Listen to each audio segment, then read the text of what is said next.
So I'm going to go ahead and create a new Unreal project using the third person template.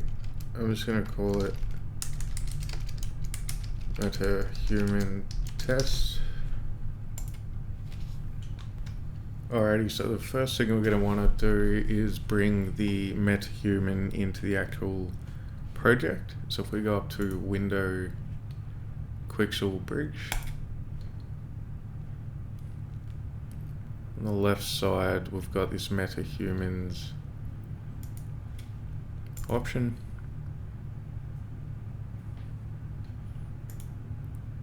I can go ahead and select the one I created. So I haven't downloaded this yet, so go ahead and do that. And once that's done, we'll be able to add that into the project. Okay, so that's finished downloading, so I can go ahead and click the add button. And that will pop up. We can close Quixel Bridge. And we can see this MetaHumans folder has been created. And here are all the assets. If we actually go to click on or load this, it's going to give us a few errors. So when it does that, we'll just go ahead and enable these missing plugins, and then we'll have to restart the engine. Okay, so the engine's fired back up, so we'll go ahead and drag this BP Hudson blueprint onto the stage. And I just want to position him in front of the player. Okay. Yep, that'll do.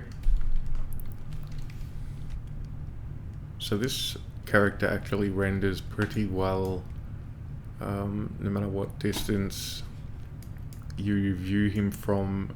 With some of the characters that require higher LODs, you'll often find their facial hair and all of their hair and various details start to disappear, even at a distance like this.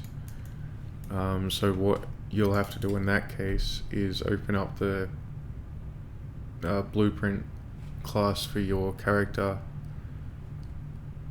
and over on the side there's an LOD sync component.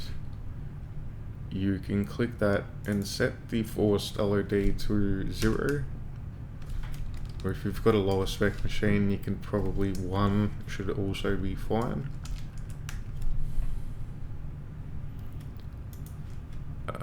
Compile that, save it, and that'll fix that issue. Actually, it looks like it's also, yeah, he's definitely got more detail here as well. Okay.